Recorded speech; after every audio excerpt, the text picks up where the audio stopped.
And if a person does not forbid from doing wrong, he is not fit to be called as Muslim. He is not fit to be called as Khaira Ummah, as the best of people. So the reason we are given this honor is because we are supposed to enjoin people to the haqq and forbid them from wrong. And I started my talk by quoting a verse from the glorious Quran, from Surah Isra, chapter number 17, verse number 81, which says, وَقُلْ جَاءَ الْحَقُّ وَزَاقَ الْبَاطِلِ إِنَّ الْبَاطِلَ كَانَ زَهُوقًا. When truth is hurled against falsehood, falsehood perishes. For falsehood is by its nature bound to perish. It is the duty of every person who has the truth that he should convey that truth to those people who are not aware of it. That's the reason. One of the criteria for any human being to attain salvation, the criteria are mentioned in the Quran in Surah Al-Asr, chapter number 103, verse number 1 to 3, which says, Wal asr, innal insana lafi khusr, illa allazina amanu, wa amilu salihati, wa tawasaw bil haqqi, wa tawasaw bis sabr. That by the token of time, man is verily in a state of loss, except those who have faith, those who have righteous deed, those who exhort people to truth, and those who exhort people to patience and perseverance. Only faith will not take you to heaven. Besides faith, you should also have righteous deed. You should even exhort people to truth and exhort people to patience and perseverance. If any one of these criteria is missing under normal circumstances, according to the verse of the Quran, you shall not enter Jannah. You shall not enter heaven. And today we find that the international media, we look around us, Islam is on the firing line. You pick up any international media, whether it be the television, satellite channels, whether it be the newspapers, whether it be the magazines, you find that Islam is in the firing line. Even on the internet, there is virulent propaganda about Islam. And I personally do agree with the statement of Lord Richard Haynes, the Consul General of USA to Chennai, when he said that the American nation is not against Islam. And I do agree with him. I've been to America several times. The American people as a whole, I do agree with him.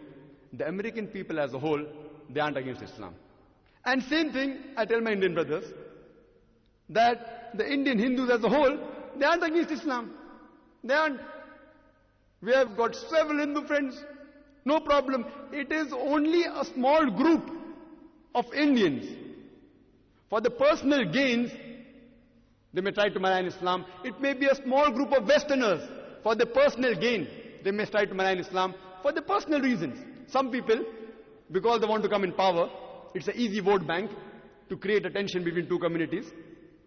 Some people, to divert the mistakes made by the head of state, he diverts the attention by creating another scenario, making Islam in the firing line. So, I do agree that as a whole, the American nation is not against Islam. As a whole, the non-Muslims of India aren't against Islam. It is only a selected few. And these people, they are controlling the media. And according to Time magazine, again, Time magazine happens to be one of the most famous weekly magazines of the world. According to Time magazine, an article came on the 16th of April, 1979. It said that more than 60,000 books were written against Islam in a span of 150 years. More than 60,000 books written against Islam in a span of 150 years. And if you calculate, according to this article of Time magazine, more than one book is written against Islam every day. Every day. And the media, I blame the media and I blame the politicians. The problem that we have today in the world, according to me, the root cause is the media and the politicians. I'm sorry if I hurt anyone's feeling. I'm not targeting any particular people, but just, this is my opinion, that the media, if you analyze, I know there are many journalists out here, so, but as I mentioned in the morning, that the many journalists who are truthful and they really give a good view, it is, when I say majority, it means more than 50%. It doesn't mean all. It means more than 50%. And if we analyze that Today, selectively, the Muslims are being targeted on the media. For example, if a Muslim woman wears a hijab, she's targeted.